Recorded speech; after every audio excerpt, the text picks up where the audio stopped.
আসসালামু আলাইকুম ওয়া রাহমাতুল্লাহ। তোমাদের সবাইকে স্বাগতম। আজকে আমরা টিইসি গণিত বইয়ের 11 এর খ অধ্যায় নিয়ে তোমাদের সঙ্গে আলোচনা করব।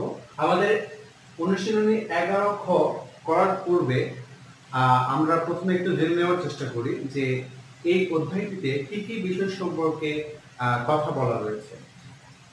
এই অধ্যায়ে আমাদের জানতে হবে যে আয়তক্ষেত্র কি জিনিস বা আয়তক্ষেত্রের ক্ষেত্রফল কিভাবে নির্ণয় করতে হয়। দেন জানতে হবে যে বর্গক্ষেত্র কাকে বলে বা সামান্তরিক কাকে বলে, এগুলোর ক্ষেত্রফল আমরা কিভাবে বের করতে পারি। এরপরে ত্রিভুজের ক্ষেত্রফল কিভাবে বের করতে হয়, ত্রিভুজের ভূমি কোনটি, ত্রিভুজের উচ্চতা কাকে বলে, এই বিষয়গুলো আমাদের জানতে হবে। তো তোমরা ডান পাশে দেখতে পাচ্ছ আমি এখানে টোটাল 3টি সূত্র লিখে রেখেছি। প্রথম সূত্রটি হচ্ছে আয়তক্ষেত্রের ক্ষেত্রফল সমান ভূমি গুণ উচ্চতা। তো বন্ধুরা, তোমরা নিশ্চয় জানো যে আয়তক্ষেত্র কাকে বলে। যে চতুর্ভুজের বিপরীত বাহুগুলো সমান, দেখো বিপরীত বাহু অর্থাৎ এই বাহু সমান, এই বাহু সমান এবং প্রত্যেকটি কোণ সমকোণ, তাকে আমরা কি বলবো? আয়তক। আচ্ছা, এরপরে দেখো সামান্তরিক। আমি কি লিখেছি? সামান্তরিকের ক্ষেত্রফল সমান ভূমি গুণ উচ্চতা। তোমরা নিশ্চয় জানো সামান্তরিক কাকে বলে। যে চতুর্ভুজের বিপরীত বাহুগুলো সমান ও সমান্তরাল এবং কোনো কোণে সমকোণ নয়, তাকে আমরা সামান্তরিক বলি। আচ্ছা, তোমরা একটা জিনিস খেয়াল করো, আয়তক্ষেত্রের ক্ষেত্রফল নির্ণয়ের সূত্র এবং সামান্তরিকের ক্ষেত্রফল নির্ণয়ের সূত্র কিন্তু একই। আচ্ছা, এখন তোমরা হয়তো প্রশ্ন করতে পারো যে স্যার, ক্ষেত্রফল জিনিসটা আসলে কি? ক্ষেত্রফল জিনিসটা হচ্ছে, এই যে দেখো, মনে করো আমি এখানে একটা সামান্তরিক লিখেছি। সামান্তরিকের ভিতরে যে স্পেসটা রয়েছে, টোটাল যে স্পেস, এই স্পেসটাই হচ্ছে এই সামান্তরিকটার ক্ষেত্রফল। তোমরা এখন যে রুমে বসে আমাদের এই টিউটোরিয়ালটা দেখতেছো, তোমাদের রুমের ভিতরে যে টোটাল স্পেস রয়েছে, ওই স্পেসটাই হচ্ছে তোমাদের রুমের ক্ষেত্রফল। আচ্ছা, এরপর দেখো ত্রিভুজের ক্ষেত্রফল বা ত্রিভুজ ক্ষেত্রের ক্ষেত্রফল সমান কি লিখেছি আমি? হাফ ইনটু ভূমি ইনটু উচ্চতা। আচ্ছা, এটাকে তোমরা ভূমি গুণন উচ্চতা ভাগ 2 এইভাবেও লিখতে পারো, কারণ ভাগকে যদি আমরা গুণ করে দেই তাহলে কিন্তু 2টা এরকম হয়ে আসবে। ঠিক আছে? তো প্রথমেই তোমাদের কাজ হচ্ছে এই 3টা সূত্র মুখস্থ রাখা। এই 3টা সূত্র যদি তোমরা মুখস্থ করতে পারো, তাহলে এই অধ্যায়ে কিন্তু কোনো অঙ্ক করতেই তোমরা কোনো ধরনের প্রবলেম ফেস করবে না। ওকে, তাহলে তোমাদের পাঠ্য বইয়ের 131 পৃষ্ঠাটা তোমরা একটু বের করো। 131 পৃষ্ঠায় দেখো 1 নম্বরে রয়েছে যে খালি ঘরে সঠিক শব্দ বসাও। আচ্ছা, তাহলে তোমরা এখন নিশ্চয়ই এতক্ষণে বুঝে গেছো যে এখানে 1 এবং 2 নম্বরে কি বসাতে হবে। আমি তো সাইডে লিখে রেখেছি, তোমরা বসিয়ে নিবে। আর 2 নম্বরে তোমরা একটু লক্ষ্য করো, এখানে বলেছে যে নিচের আকৃতিগুলোর ক্ষেত্রফল নির্ণয় করো। আচ্ছা, এখানে আমি যদিও একটু পরীক্ষায় আসার কথা নয়, তারপরেও তোমাদের সুবিধার্থে আমি একটু দেখে দিতে চাই। যেমন প্রথম চিত্রটা আমি একটু মনে করো এটা একটা ত্রিভুজ, যেটার উচ্চতা দেওয়া আছে কত? 4 সেমি এবং এর ভূমি দেওয়া আছে, কত? 5 সেমি। আচ্ছা, এখন আমাদের প্রশ্ন করেছে যে নিচের আকৃতিগুলোর ক্ষেত্রফল নির্ণয় করো। তাহলে এই আকৃতিটা দেখে তোমরা নিশ্চয়ই বুঝে গেছো যে এটা একটা কি? এটা একটা ত্রিভুজ। তাহলে ত্রিভুজের দেখো ভূমি দেওয়া আছে, উচ্চতা দেওয়া আছে, তাহলে কিন্তু আমরা খুব সহজেই এর ক্ষেত্রফলটাকে বের করতে পারবো। তোমরা ডান পাশে দেখতে পাচ্ছ যে ত্রিভুজের ক্ষেত্রফল নির্ণয়ের সূত্র আমি এখানে 2টি লিখে রেখেছি। দুইটি আসলে না, মূলত এই সূত্র একই সূত্র, তোমরা যে কোনো একটাকে ইউজ করতে পারো। তো এই সূত্রটাকে ইউজ করব আমরা এখানে। দেখো আমরা লিখব যে আমরা জানি ত্রিভুজ ক্ষেত্রের ক্ষেত্রফল সমান হাফ গুণ ভূমি গুণ উচ্চতা। আচ্ছা, তাহলে জাস্ট এখন মানগুলোকে বসিয়ে দাও। ভূমি হচ্ছে কত? 5, উচ্চতা হচ্ছে কত? 4। ওকে, তাহলে 4 5 কত? 20, তাই না? এখন যদি আমরা 2 দিয়ে 20 কে কাটি, তাহলে এখানে হচ্ছে 2 কে 2, 10 দুগুণ 20। তাহলে দেখো এখন 10 কে 1 দ্বারা গুণ করলে, সরি এখানে একটু ইংলিশ হয়ে গেছে। আচ্ছা, তাহলে 10 কে 1 দ্বারা গুণ করলে আমরা পাচ্ছি কত? 10 এর কে 10। তাহলে আমরা ত্রিভুজের ক্ষেত্রফল পেয়ে গেলাম কত? 10 বর্গ মিটার। এখানে কিন্তু অবশ্যই বর্গ মিটার লিখতে হবে, হ্যাঁ? দৈর্ঘ্য প্রস্থ বা ভূমি উচ্চতা যখন তুমি গুণ করবে, তখন মিটার মিটার গুণ হয়ে কি হয়ে যাবে? বর্গ মিটার হয়ে যাবে। তোমরা এটা একটু খেয়াল রাখবে। বা এখানে কিন্তু সেন্টিমিটার ছিল, এখানে কিন্তু সেন্টিমিটার সেন্টিমিটার গুণ হয়ে কি হয়ে যাবে? বর্গ সেন্টিমিটার হয়ে যাবে। মানে যে এককটা থাকবে সেটা যে দুইবার গুণ হচ্ছে, সেহেতু সেটা বর্গ, সেই এককটা লিখতে হবে। এখানে সেন্টিমিটার, সো বর্গ সেন্টিমিটার লিখতে হবে। এইভাবে তোমরা এই 2 নম্বরের চিত্রগুলো আলোকে তোমরা সমাধানগুলো করে নেবে।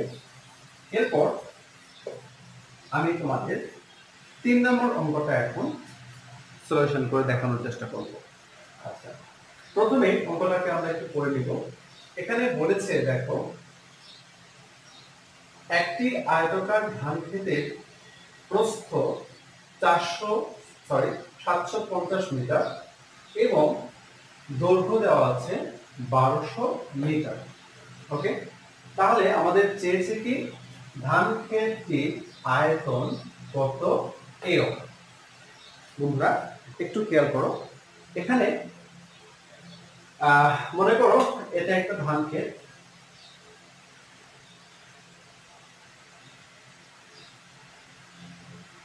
এটা একটা ধান ক্ষেত। ধান ক্ষেতটির দৈর্ঘ্য দেওয়া আছে কত? 1200 মিটার। ওকে, দৈর্ঘ্য এবং প্রস্থের মধ্যে সবসময় তোমরা একটা জিনিস মাথায় রাখবে, দৈর্ঘ্যটা প্রস্থের থেকে অলওয়েজ বড় হবে। তাহলে আমরা বড়টাকে দৈর্ঘ্য ধরে নিলাম, এটা 1200 মিটার দেওয়া আছে, এবং এই ছোট অংশটাকে প্রস্থ ধরে নিলাম, যেটা 750 মিটার দেওয়া আছে। এখন আমাদের কি করতে হবে? ধান ক্ষেতটির আয়তন বের করতে হবে। আচ্ছা, তাহলে প্রথমে আমরা ইনফরমেশনগুলোকে লিখে নিব। আমরা লিখব যে দেওয়া আছে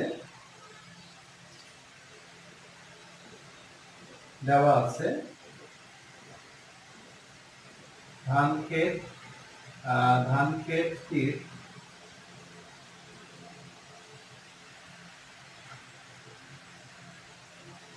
দৈর্ঘ্য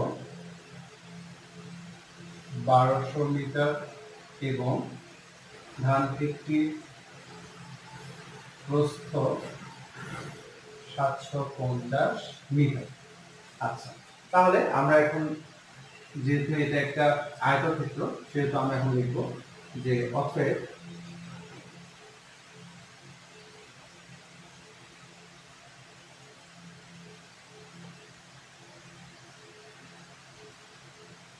ক্ষেত্রফল দৈর্ঘ্য গুণ প্রস্থ এত বর্গ একক। এখানে সূত্রটা লেখার সময় তোমরা অবশ্যই এখানে বর্গ একক লিখবে। দেন তোমরা যখন মানটাকে বসিয়ে দিবে, দেখো দৈর্ঘ্য ছিল 1200 মিটার এন্ড প্রস্থ ছিল 750 মিটার। ওকে, তাহলে এখন এই বর্গটা বর্গ থাকবে, আর এককের জায়গায় এখানে যে এককটা থাকবে সেটাকে বসিয়ে দিবে। ওকে, তাহলে বন্ধুরা যদি তোমরা 1200 কে 750 দ্বারা গুণ করো, তাহলে তোমরা পাচ্ছ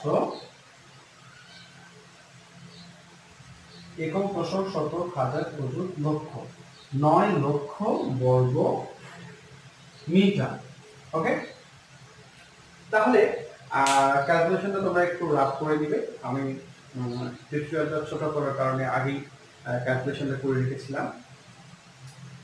আচ্ছা, দেখো আমাদের অ্যানসারটা বের হয়েছে বর্গ মিটার এককে, বাট আমাদের প্রশ্নতে চেয়েছিল যে আয়তন কত এও।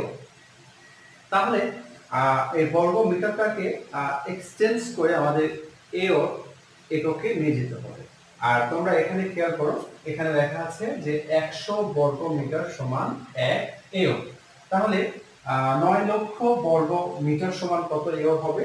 যদি আমরা এই 9 লক্ষকে 100 দ্বারা ভাগ করি তাহলে কিন্তু এটা বর্গ মিটার থেকে বর্গ এওর হয়ে যাবে। ওকে, তাহলে আমরা কিন্তু ফাইনালি অ্যানসারটা পেয়ে গেলাম 9000 বর্গ এও। অর্থাৎ এই যে এই ধান ক্ষেতটা, এটার আয়তন হচ্ছে 9000 বর্গ এও। আশা করি তোমরা সবাই বুঝতে পেরেছ। এরপর আমরা 4 নম্বর অঙ্কের সমাধানটা দেখব। ওকে, দেখো অঙ্কটাকে প্রথমে আমরা রিড আউট করে নেব। এখানে বলেছে যে একটি আয়তাকার পার্ক রয়েছে সরি, যার প্রস্থ দেওয়া আছে 50 মিটার এবং ক্ষেত্রফল দেওয়া আছে 4250 বর্গ মিটার। ওকে, তাহলে আমাদের বের করতে হবে পার্কটির দৈর্ঘ্য কত মিটার। তাহলে যে ইনফরমেশনগুলো দেওয়া আছে আমরা লিখে নিব যে দেওয়া আছে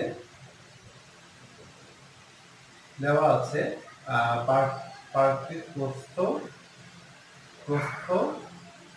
50 মিটার এবং ক্ষেত্রফল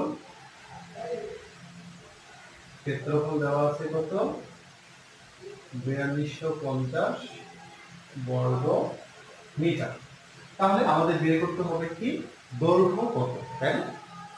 আচ্ছা, তাহলে দেখো আমরা জানি যে আয়তকার ক্ষেত্রে ক্ষেত্রফল সমান যদি ভূমি গুণন উচ্চতা বা দৈর্ঘ্য গুণন প্রস্থ হয়, দেখো তাহলে আমরা এখন লিখব যে আয়তকার ক্ষেত্রের দৈর্ঘ্য সমান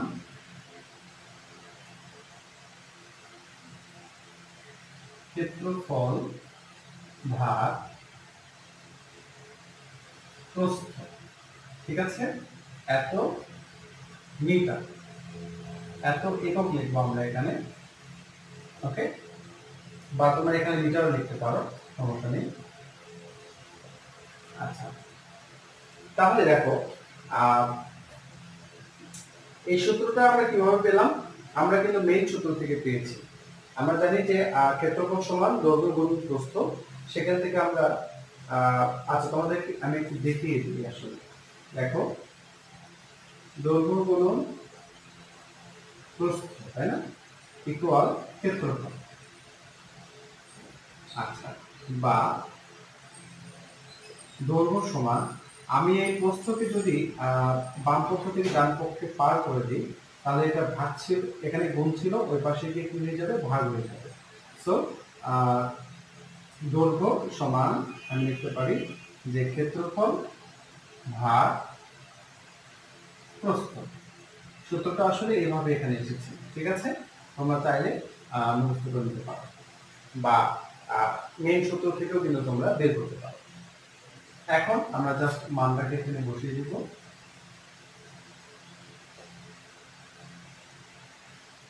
এত মিটার সমান আমরা 4250 কে 50 দ্বারা ভাগ করব। তাহলে 0 0 যদি আমি বাদ দিই তাহলে এখানে থাকতেছে 5, এখানে থাকতেছে 425।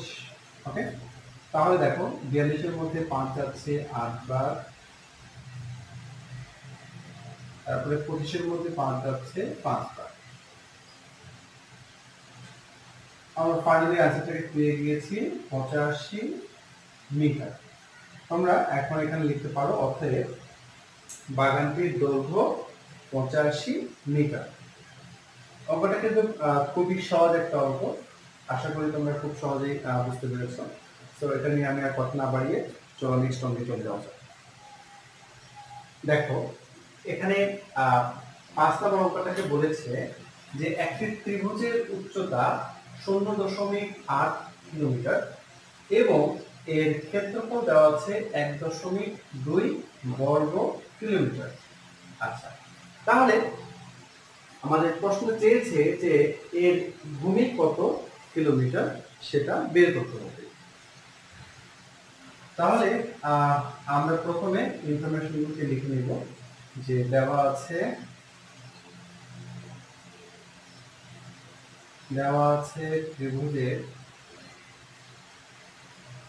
ত্রিভুজের উচ্চতা এত কিলোমিটার এবং ত্রিভুজের ক্ষেত্রফল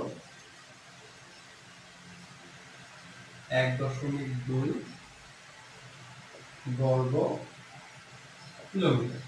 ওকে, তাহলে আমাদের বের করতে হবে ত্রিভুজের ভূমি সমান ওয়াট। ওকে, তাহলে আমরা সরাসরি ত্রিভুজের ভূমি নির্ণয়ের সূত্রটা লিখব যে আমরা জানি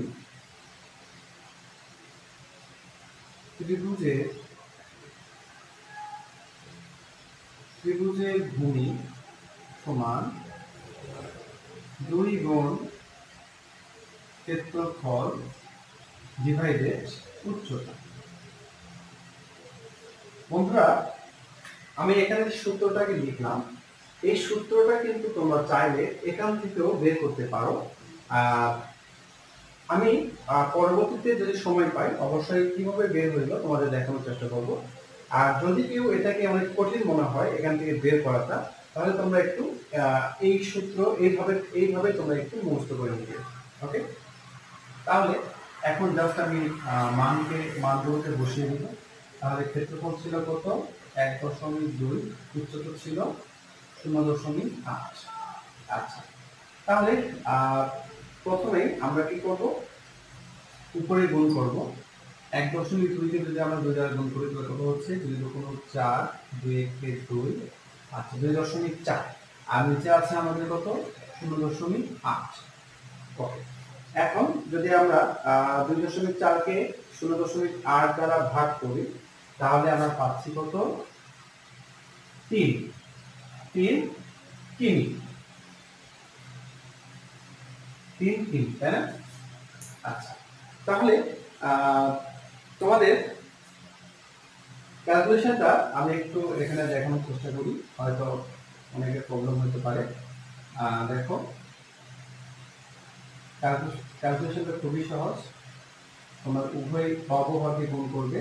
দেখো এই দশমিকের জন্য এখানে একটা 1 নেবে এবং দশমিকের পরে একটা সংখ্যা রয়েছে, সো ওই একটা সংখ্যার জন্য এখানে একটা শূন্য নেবে, তাহলে দশমিকটা উঠে যাচ্ছে। আবার এই দশমিকটাকে উঠিয়ে দেওয়ার জন্য এই দশমিকের জন্য লবে একটা 1 নেবে এবং দশমিকের পরে যে কয়টা সংখ্যা থাকবে তার জন্য একটা করে শূন্য নেবে। যেহেতু এখানে একটা সংখ্যা রয়েছে সেহেতু আমরা একটা শূন্য নেব। এখন দেখো এই 10 আমরা কেটে দিতে পারি।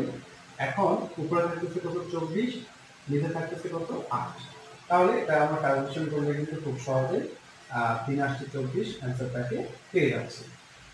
ওকে, ক্যালকুলেশনটা আরো অনেকভাবে করা যায়, আমি সহজভাবে বোঝানোর জন্য তোমাদের আমি চেষ্টা করলাম, তোমরা চাইলে কিন্তু অন্যভাবেও করতে পারো। আচ্ছা, এই ছিল 5 নম্বর অঙ্কের সমাধান। আচ্ছা, তাহলে দেখো তোমাদের একটা জিনিস আমি একটু এখানে দেখিয়ে দিব। ত্রিভুজের ভূমি সমান 2 গুণন ক্ষেত্রফল ডিভাইডেড উচ্চতা, এটা আসলে আমরা কিভাবে পেলাম? আমরা জানতাম যে ত্রিভুজের ক্ষেত্রফল সমান হাফ গুণ ভূমি গুণ উচ্চতা, তাই না? এটা ছিল আমাদের মেইন সূত্র। আচ্ছা, আমরা যদি এখন কি করি, আমরা যদি এখন আড়াআড়ি গুণ করি তাহলে কিরকম হচ্ছে দেখো, ভূমি গুণ উচ্চতা সমান এই দুই ক্ষেত্রফলের সঙ্গে গুণ হয়ে যাচ্ছে, সো 2 গুণ ক্ষেত্রফল। এরপরে দেখো আমি ভূমি সমান বের করতে যাচ্ছি, সো ভূমিকে রেখে উচ্চতাকে আমি সমানের বাম পাশ থেকে ডান পাশে পার করে দিলে, যেহেতু উচ্চতার পূর্বে গুণ চিহ্ন ছিল, এটা এই পাশে গিয়ে কিন্তু ভাগ হয়ে যাচ্ছে। তো ভাগ তুমি চাইলে এখানেও এরকম করে ব্র্যাকেট দিয়ে এখানে দিতে পারো উচ্চতা, অথবা তুমি চাইলে কিন্তু এই যে আমি এখানে যেভাবে টান দিয়ে নিচে লিখেছি উচ্চতা, এইভাবে কিন্তু তোমরা লিখতে পারো। ওকে, তাহলে এইভাবে আমরা ত্রিভুজের ভূমি নির্ণয়ের সূত্রটা বের করতে পারি, এবং সেম মেথডে আমরা কিন্তু ত্রিভুজের উচ্চতা নির্ণয়ের সূত্রটাকেও বের করতে পারবো। জাস্ট এখানে উচ্চতা থাকবে আর ভূমিটা এখানে চলে আসবে। ওকে, তো বন্ধুরা চলো নেক্সট অঙ্কে যাওয়া যাক। বন্ধুরা দেখো 6 নম্বর অঙ্কটা আমি একটু বই থেকে পড়ে দিচ্ছি, তোমরা একটু বইটার সঙ্গে মিলিয়ে নাও। বলেছে যে চিত্রে দেখো, আমি বোর্ডে চিত্রটাকে এঁকেছি। চিত্রে একটি চতুর্ভুজ আকার মাঠে একটি কর্ণ 30 মিটার। দেখো কর্ণ কাকে বলে? চতুর্ভুজের পরস্পর বিপরীত কোণের যেটা হচ্ছে সংযোজক রেখা, তাকে আমরা কর্ণ বলি। তাহলে এই কর্ণের দৈর্ঘ্য দেওয়া আছে কত? 30 মিটার। আচ্ছা, এবং অপর দুইটি কোণ থেকে কর্ণের দূরত্ব দেখো, এই যে এটা একটা কোণ, এটা একটা কোণ, আর এই কোণ থেকে কর্ণের দূরত্ব অর্থাৎ কোণ থেকে কর্ণের উপরে লম্ব দূরত্ব আমরা পেয়েছি 22.5 মিটার এবং 15 মিটার। এখন আমাদের প্রশ্ন করেছে যে চতুর্ভুজের ক্ষেত্রফল, অর্থাৎ এই টোটাল যে চতুর্ভুজ, এই চতুর্ভুজটার ক্ষেত্রফল কত? হ্যাঁ, ক্ষেত্রফল কত সেটা আমাদের নির্ণয় করতে হবে। আচ্ছা, তো বন্ধুরা তোমরা একটু এখানে মাথা ঠান্ডা রেখে থিঙ্ক করে দেখো, এখানে যদি আমরা এইটুকু অংশকে বাদ দিই তাহলে কিন্তু এটা আমরা একটা ত্রিভুজের সঙ্গে তুলনা করতে পারি। আবার যদি এইটুকু অংশ বাদ দিই তাহলে এটাকেও কিন্তু আমরা একটা কি করতে পারি, একটা ত্রিভুজের সঙ্গে তুলনা করতে পারি। তাহলে এখানে দেখো এই যে 30 মিটার কর্ণের দৈর্ঘ্য, এটা কিন্তু উভয় ত্রিভুজের ক্ষেত্রে ভূমি, ঠিক আছে? এবং এই ত্রিভুজের ক্ষেত্রে উচ্চতা হচ্ছে 22.5 মিটার এবং এই ত্রিভুজের ক্ষেত্রে উচ্চতা হচ্ছে 15 মিটার। আচ্ছা, তাহলে আমরা যদি এই ত্রিভুজের ক্ষেত্রফল বের করব, বের করে এই ত্রিভুজের ক্ষেত্রফল ফলের সঙ্গে যোগ করি, তাহলে কিন্তু এই টোটাল অংশের ক্ষেত্রফল আমরা বের করতে পারবো, এবং তাহলে কিন্তু আমরা এই চতুর্ভুজের ক্ষেত্রফলটাকে পেয়ে যাব। আশা করি তোমরা বুঝতে পেরেছ। দেখো তোমরা প্রথমে কি করবে, এই ত্রিভুজের দৈর্ঘ্য দেওয়া আছে, সরি ভূমি দেওয়া আছে 30 মিটার, উচ্চতা দেওয়া আছে 22.5 মিটার। তাহলে তোমরা লিখবে যে প্রথমে চতুর্ভুজটির তোমরা নাম দিবে, এখানে ক, খ, গ, ঘ, বা তোমরা চাইলে যে কোনো ভাবে নামটা দিতে পারো। তো দেখো এখানে ক, খ, ক, খ, গ ত্রিভুজের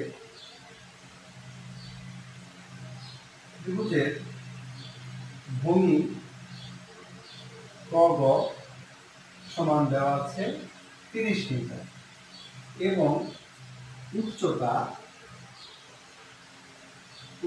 কি খ, এবং এখানে আমি একটা নাম দিলাম, সে ধরে নাও ও। উচ্চতা খ ও ইকুয়াল 22.5 মিটার। আচ্ছা, তাহলে এখন তোমরা কি করবে, এখন তোমরা ক, খ, গ ত্রিভুজের ক্ষেত্রফল বের করে নেবে, ঠিক আছে? দেন তোমরা সেম কাজটা এখানেও করবে, ক গ ঘ ত্রিভুজের ভূমি এবং উচ্চতা লেখার পরে তোমরা ক্ষেত্রফলটাকে বের করে দেবে, দেন তোমরা দুইটাকে পাশাপাশি লিখে যোগ করবে, তাহলেই তোমরা এই অঙ্কের অ্যান্সারটাকে পেয়ে যাবে। আসলে এই অঙ্কটা তোমাদের যোগ্যতা ভিত্তিক আকারে আসার সম্ভাবনা খুবই বেশি। তো আমি যখন তোমাদের যোগ্যতা ভিত্তিক অঙ্কগুলো করে দেখাবো, তখন এই অঙ্কটাকে সুন্দরভাবে তোমাদের করে দেখানোর চেষ্টা করবো।